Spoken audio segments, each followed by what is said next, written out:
욥기 11장 1절에서 20절까지 말씀을 저와 여러분이 교독하시고 마지막 20절은 함께 읽겠습니다. 나아마 사람 소발이 대답하여 이르되 말이 많으니 어찌 대답이 없으랴.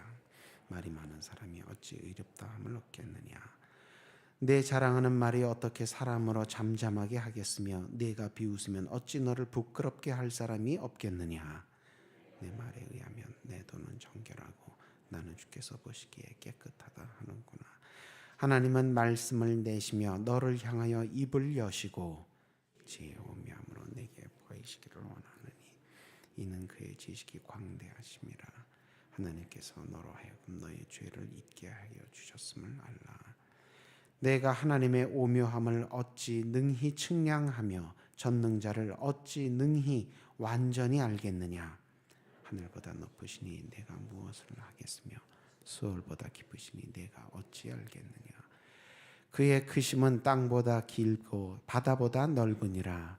하나님이 두루 다니시며 사람을 잡아 가두시고 재판을 여시면 누가 능히 막을 소냐.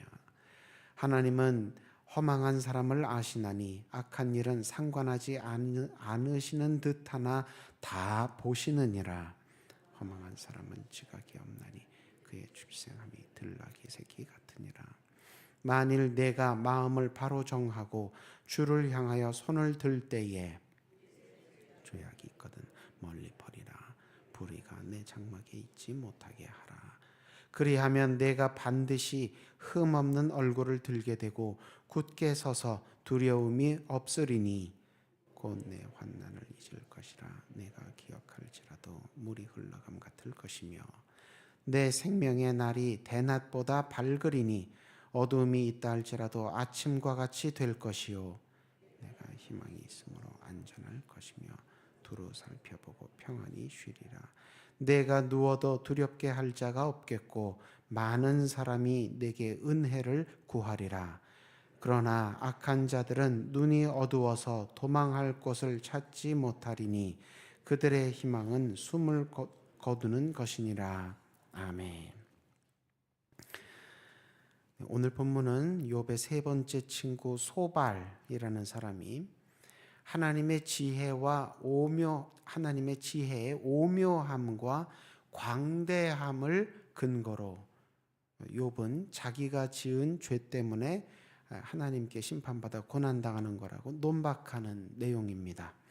욥은 자기를 죄가 없다고 의롭다고 주장하지만 그것은 욥의 지혜가 부족해서 오해한 것이고 하나님의 높은 관점과 깊은 통찰력 앞에선 욥을 포함해 모든 죄인은 결코 자기의 죄와 허물을 하나님 앞에 숨길 수가 없다라고 주장을 합니다. 그러니 전지하신 모든 것을 다 아시는 하나님 앞에서 욥처럼 쓸데없는 변명은 그만해야 하는 것이고 하나님께서 고난으로 심판하실 때는 얼른 회개해서 전능하신 하나님께 용서받고 고침 받아야 한다고 교훈하고 있습니다.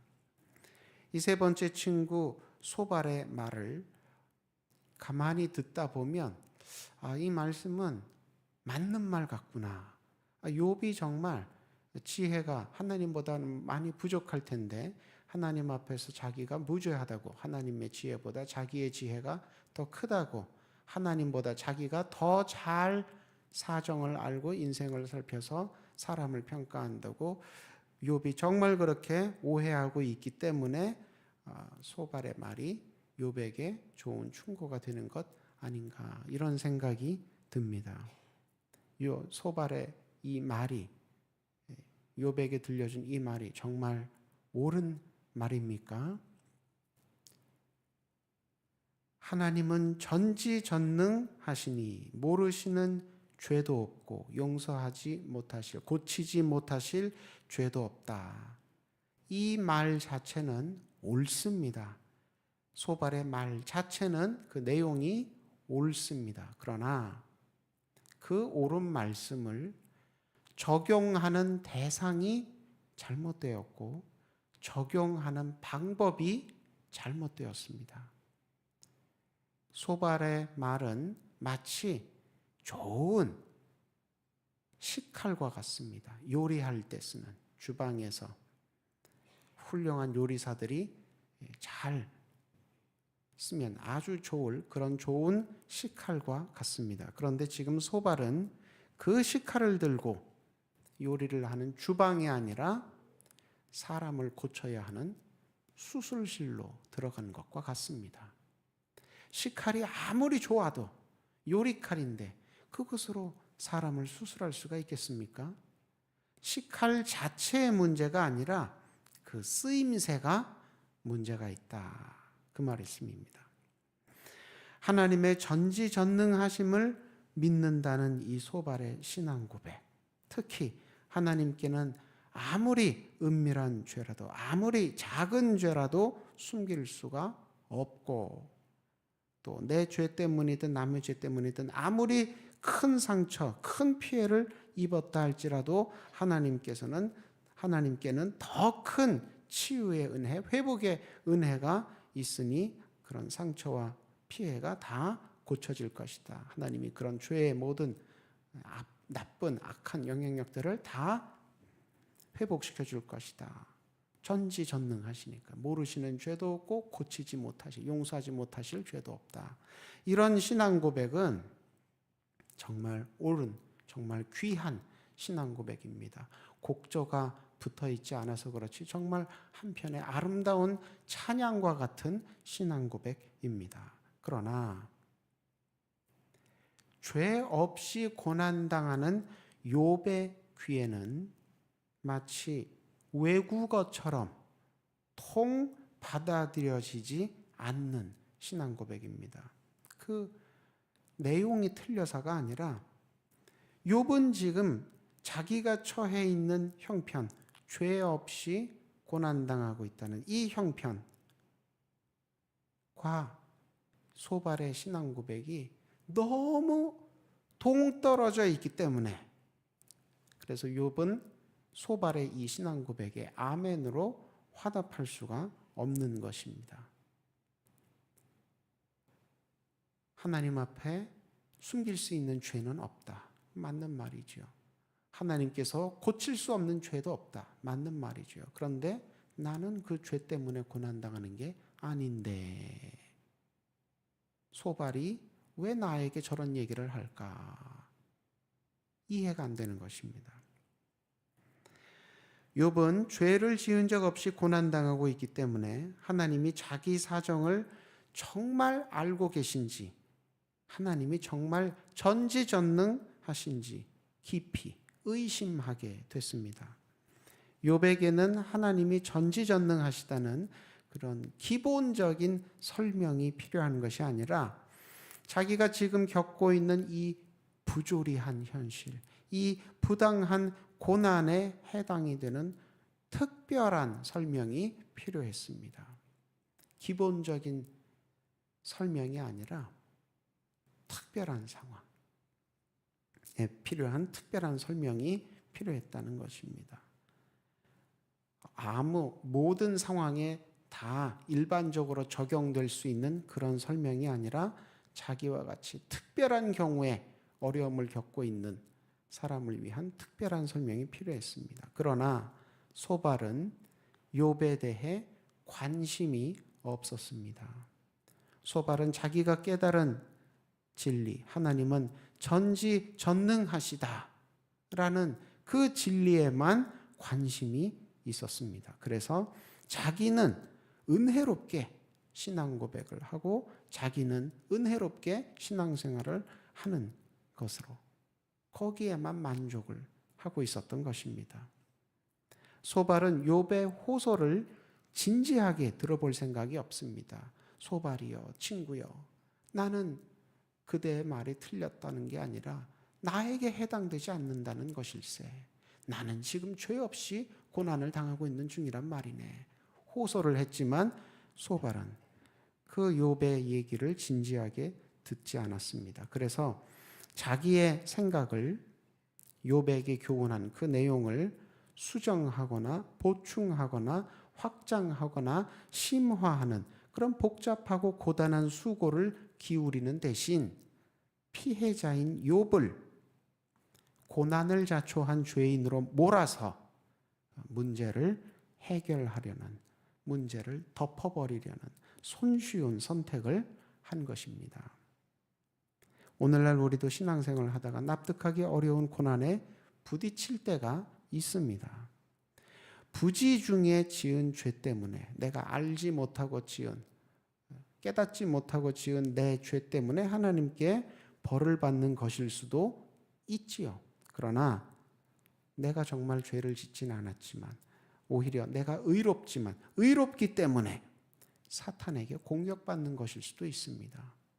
또 욥처럼 하나님과 함께하면 어떤 고난도 이겨낼 수 있음을 삶으로 증거하기 위해 쓰임받는 것일 수도 있습니다.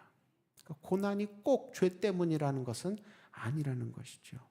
그러므로 지금 겪는 고난에 어떤 이유가 있는지, 어떤 목적이 있는지 분별하려면 자기 소견에 옳은 대로 성급하게 판단하지 말고 먼저 하나님께 기도로 여쭈어야 합니다. 소바를 포함해서 욥의 세 친구들은 지식이 얕거나 혹은 욥과의 논쟁 때문에 감정이 격앙되어서 말의 표현에 실수가 있었다거나 그런 차원이 아닙니다. 욥의 세 친구들은 하나님께 기도하지 않았기 때문에, 욥기에 나와 있는 기록만으로 볼 때 욥의 세 친구들은 하나님께 기도하는 장면이 나오질 않습니다. 그러니까 욥기에 명시적으로 이 세 친구들은 공부는 많이 했지만 기도는 안 했다, 이런 문장은 없지만 욥의 세 친구들의 태도를 찬찬히 읽어보면 말은 잘하는데 기도하는 모습은 나오지 않는다는 겁니다. 그런데 그 기도하지 않는 모습, 기도하지 않는 태도 때문에 욥의 세 친구들은 헛똑똑이가 되고 말았습니다. 고난당하는 친구에게 도움이 되기는커녕 오히려 상처만 더해주고 말았다는 것이지요. 지혜 문학에서 말하는 지혜는 높은 지능이나 혹은 빠른 해결, 빠른 문제 해결, 혹은 신비한 지식, 이런 걸 뜻하지 않습니다. 지혜 문학에서 말하는 지혜는 하나님을 하나님으로 알아보는 것. 그게 앞면이에요. 동전의 앞면과 뒷면이 있듯이 하나님을 하나님으로 알아보는 것이 앞면이라면 뒷면은 무엇입니까? 내가 하나님이 아니라는 것을 아는 것. 그게 지혜입니다. 그게 지혜의 근본입니다. 모든 지혜는 거기서 출발합니다.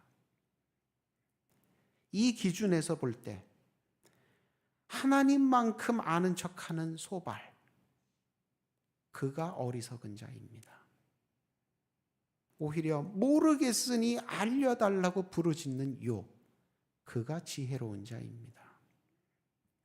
아프고 괴롭고 답답하고 눈에 보이는 것이 없고 귀에 들리는 것이 없을지라도 어리석고 교만하게 이것은 이것 때문이로구나 속단하지 말고 주님께 매달려서, 기도로 매달려서 마침내 주님을 만나고 응답을 받고 치유와 회복을 얻게 되는 그런 믿음의 지혜가 있는 저와 여러분 모두 되시기를 축원합니다. 기도하겠습니다. 스스로 지혜롭고 슬기 있는 자에게는 숨기시고 어린아이들에게는 나타내시는 주님, 말씀을 통해 겸손과 순종이 주님께서 인정하시는 지혜임을 다시 한번 깨닫게 하시니 감사합니다. 말씀에 힘입어 말로든 행실로든 주님보다 앞서지 않고 온전히 주님을 비추고 나타내는 직분을, 사명을 잘 감당케 하옵소서. 육신의 연약함으로 말미암아 하나님 앞에 오늘도 간구하며 부르짖는 환자들 위해 함께 기도합니다. 하나님, 저들의 연약한 부분, 아픈 부분, 다치고 상한 부분을 주님께서 잘 아시오니 기도할 때에 머리부터 발끝까지 친히 안수하여 주셔서 깨끗하게 고침받게 하여 주옵소서. 사랑하는 마음으로 간병하는 가족들 위에도 함께하여 주셔서 영육간에 힘이 떨어지지 아니하도록 붙들어 주옵소서. 내일 시험을 보는 수험생들 한 사람 한 사람 주님 마음을 담대케 하여 주옵시고 마음에 지혜로움이 있게 하여 주옵시고 마음에 다른 무엇보다도 하나님을 향한 믿음이 있게 하여 주옵소서. 그래서 기도하며 어려운 시험 준비할 때에 하나님께서 함께하여 주시고 인도하여 주심을 체험하는 귀한 인생의 계기가 되게 하여 주옵소서. 우리 교회 위에 하나님께서 늘 동행하시고 보호하시고 인도하여 주셔서 기도하며 준비하는 모든 행사들마다 함께하여 주옵시고 전도의 문이 더욱 활짝 열리게 하여 주옵시고 예배가 더욱 은혜롭고 경건하게 드려지게 하여 주옵시고 모든 수의동교회 권속 한 사람 한 사람 한 가정 한 가정 주님 뜻대로 살아갈 때 주님 나라 이루어지는 귀하고 복된 이 한 날과 이 한 주 되게 하여 주옵소서. 예수님 이름으로 기도드립니다. 아멘. 하늘에 계신 우리 아버지, 아버지의 이름을 거룩하게 하시며 아버지의 나라가 오게 하시며 아버지의 뜻이 하늘에서와 같이 땅에서도 이루어지게 하소서. 오늘 우리에게 일용할 양식을 주시고 우리가 우리에게 잘못한 사람을 용서하여 준 것 같이 우리 죄를 용서하여 주시고 우리를 시험에 빠지지 않게 하시고 악에서 구하소서. 나라와 권능과 영광이 영원히 아버지의 것입니다. 아멘. 교회와 개인의 기도 제목으로 기도하십니다.